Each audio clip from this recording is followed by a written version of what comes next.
अस्सलाम वालेकुम। आज मैं लाई हूँ आपके लिए पेयर जैम पॉकेट्स। बहुत ही बेहतरीन स्नैक है।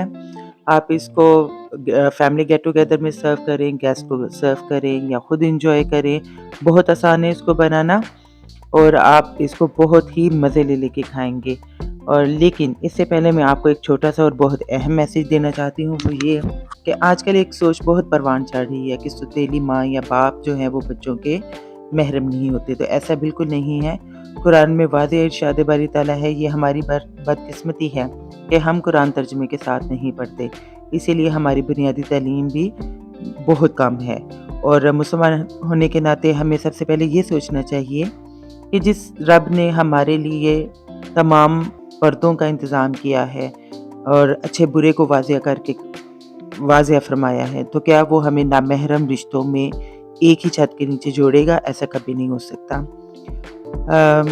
वाज़ेह है कुरान के अंदर कि जब 2 लोग आपस में मियाँ बीवी का रिश्ता इस्तवार कर लेते हैं, तो उनके जो बच्चे हैं वो उन माँ-बाप के लिए महरम और सगे रिश्ते की तरह हो जाते हैं। वो ले-पालक भी नहीं होते। ले-पालक अडॉप्ट को कहते हैं। होपफुली छोटे से टाइम में आपको ये मैसेज क्लियर हो गया होगा। अब आ जाते हैं डिश की तरफ। भी डाल सकते हैं और थोड़ी-सी सिनेमन डाल के हमने इनको अच्छे तरीके से बॉईल कर लेना है। जब ये खूब नरम हो जाएँ, इनको मैश कर लें और मैश करके ये जनाब आपका बन गया है जैम। हमने बहुत थिक जैम नहीं बनाना है, थोड़ा रनी बनाना है। अब रेडी कर लेते हैं इसकी डो। ये जो जैम मैंने बनाए हैं, आप इसको सिंपल ब्रेकफास्ट में भी यूज़ कर सकते हैं। तो इस रेसिपी में आपको पेयर जैम का भी एक मैंने दे दिया, रेसिपी दे दी कि आप इसको फ्रिज में रखें और 1 मंथ तो निकल ही जाता है, क्योंकि हमने प्रिजर्वेटिव्स नहीं डाले होते इसमें। तो नॉर्मली जो घर में होममेड जैम्स होते हैं वो हार्डली 3 वीक्स टू 4 वीक्स ही निकालते हैं। तो आप उतना ही बनाएँ जितना आप यूज़ कर सकते हैं। तो आप इसको जार में रख कर नॉर्मल ब्रेकफास्ट में भी यूज़ कर सकते हैं। अब बनाई है जनाब मैंने डो। तो डो में थोड़ा-सा नमक, तेल, अंडे और ठंडे पानी से हमने इस डो को गूँथना है और टाइट गूँथना है, बहुत सॉफ्ट नहीं करनी है। जितना अच्छा डो गूँधा हुआ होगा, उतने अच्छे जो पॉकेट्स हैं वो बनेंगे। तो आपने इसको खींच-खींच के इलास्टिक इसमें लेकर आनी है और इसको खूब अच्छे तरीके से आपने गूँथना है। अगेन इसमें बहुत ज़्यादा पानी का इस्तेमाल नहीं करना है, इसलिए आपकी पावर थोड़ी ज़्यादा लगेगी इसको गूँथने में। और पानी हमने कोशिश करनी है बहुत कम यूज़ करें और खुश्क का भी कम यूज़ करें। इसलिए आपने इसको इस तरीके से हाथों की मदद से फ्लैट करते जाना है और गूँथते जाना है। प्रोसेस इसका यूँ होगा कि 15 से 20 मिनट नीट करने के बाद आपने इसको कवर करके फ्रिज में रखना है आधे घंटे के लिए। ये बिल्कुल ऐसा ही प्रोसेस होगा जैसे आप पफ पास्ट्री बनाने के लिए यूज़ करते हैं। अगर आपको पफ पास्ट्री नहीं बनानी आती तो आप उसका तरीका भी देख सकते हैं। अपन आधे घंटे के लिए फ्रिज में रखने के बाद इसको फिर से सरफेस पे स्प्रेड करें, उसके अंदर बटर लगाएँ और अगेन इसकी लेयर्स बनाने के लिए हम इसको दोबारा से नीट करेंगे। लेकिन नीट करने के लिए हम इसको रोल करेंगे। रोल करके रोटी की तरह इसको फैलाएँगे, उसके अंदर बटर लगाएँगे, बटर लगा के अगेन इसकी लेयर्स बनाएँगे और फिर से इसको जो है हम रोल करेंगे और ये इसका नीटिंग का प्रोसेस होगा। हमने अब रोलिंग पिन के साथ इसको रोल कर के इसकी लेयर्स बनानी है और इसी तरीके से ये नीट होता जाएगा। फिर से आपने 15-20 मिनट के लिए नीट करना है। नीट करने के बाद यानी रोलर के साथ नीट करना है। फिर से इसको रेफ्रिजरेटर में 30 मिनट के लिए रखना है सिर्फ। एटलीस्ट 2-3 दफ़ा इस प्रोसेस को करें तो आपकी जो डो है वो रेडी हो जाएगी और इसकी जो लेयर्स हैं वो बन जाएंगी। तो जब आप इसको फ्राई करेंगे या बेक करेंगे तो ये अच्छी तरीके से पफ हो जाएगी।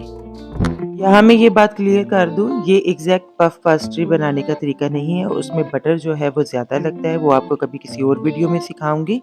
ये नॉर्मल मैंने बनाई है पफ पास्ट्री की तरह, वो इसलिए कि हमने इसको फ्राई करना था। तो फ्राई के लिए आपको इतने ज़्यादा बटर और पफ पास्ट्री बनाने की ज़रूरत नहीं है। अगर आपने बेक करनी हो तो फिर पफ पास्ट्री की तरह आपने डो को नीट करना है। प्रोसेस मेरा उसी से मिलता-जुलता है, लेकिन इसमें बटर का इस्तेमाल कम किया गया है। पफ पास्ट्री में बटर की क्वांटिटी और मेजरमेंट और होती है, इसलिए ये वो वाला तरीका नहीं है। प्रोसेस थोड़ा उसकी तरह से है लेयर्स बनाने के लिए, लेकिन इंग्रेडिएंट्स जो हैं ऑफ कोर्स इसमें बटर का इस्तेमाल कम किया गया है क्योंकि मैंने फ्राई करनी थी। आप जितनी दफ़े इस प्रोसेस को करते जाएंगे आपकी डो उतनी ही स्मूथ और क्लियर होती जाएगी। ये देखिए इस तरीके से डो जो है वो स्मूथ हो गई है, लेकिन ये नरम नहीं है, बहुत ज़्यादा नरम डो हमने नहीं रखनी है। अब इसके हम 2 बड़े से पेड़े बना के रख लेंगे और उसके बाद हम इनको फ्लैट करेंगे ताकि हम अपनी पॉकेट का जो प्रोसेस है वो पूरा कर सकें।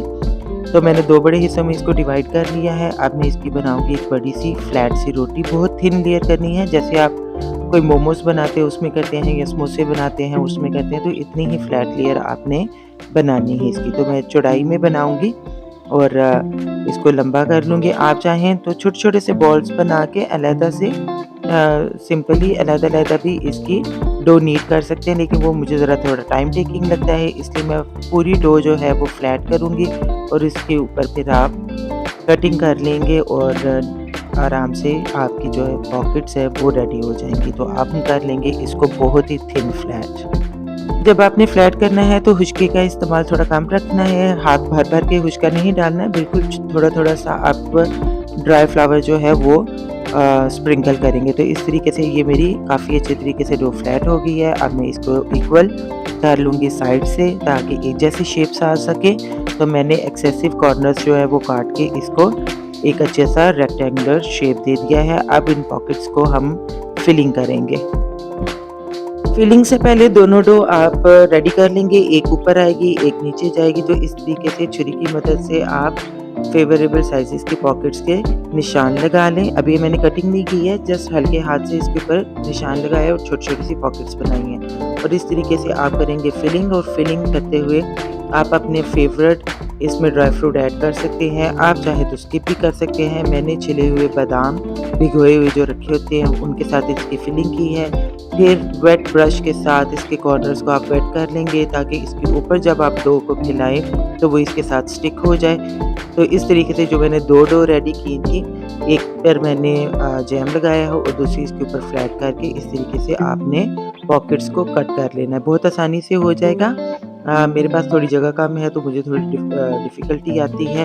तो ये देखिए जनाब, आपकी बेहतरीन सी पॉकेट्स रेडी हैं। आप चाहे तो कोई और शेप्स भी दे सकते हैं, रोल स्टाइल भी बना सकते हैं, रेक्टेंगुलर, ट्रायंगुलर, सर्कल, आपकी मर्ज़ी है आपने इसको शेप्स कैसी देनी है।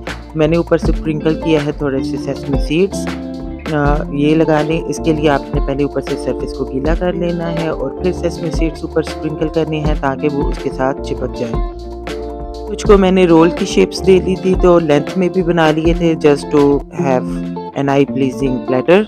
तो आप चाहें तो कोई एक शेप दे दें, आप चाहे तो 3-4 शेप्स दे लें। तो इस तरीके से मैंने इसके कॉर्नर जो है वो सिक्योर कर लिए और आपके जो रोल्स हैं वो भी इजीली इस तरीके से रेडी हो जाएंगे। सेम तरीके से आप इनके ऊपर भी स्प्रिंकल कर सकते हैं सेसमी सीड्स, चाहें तो आप बगैर सेसमी सीड्स के भी सर्व कर सकते हैं, फ्राई कर सकते हैं। तो जब आप सरफेस को गीला करके सेसमी सीड्स लगाएंगे तो वो बिल्कुल भी फ्राइंग के टाइम पर नहीं उतरेंगे। आप इनको फ्रीज़ भी कर सकते हैं। फ्रीज़ करके जब आप रखेंगे तो उनको जब आपने फ्राई करना होगा तो 5 से 10 मिनट पहले ही बाहर निकाल दें और उसके बाद आप इसको फ्राई करेंगे। बिल्कुल डीफ्रॉस्ट करने के बाद नहीं करेंगे। क्रीम चीज़ और हनी के साथ इसको सर्व करें, बहुत मज़ा आएगा। होपफुली आप इसको ट्राई करेंगे तो आप वाह वाह किए बगैर नहीं रह सकेंगे। अपना बहुत ख्याल रखें। अल्लाह हाफ़िज़, टेक केयर।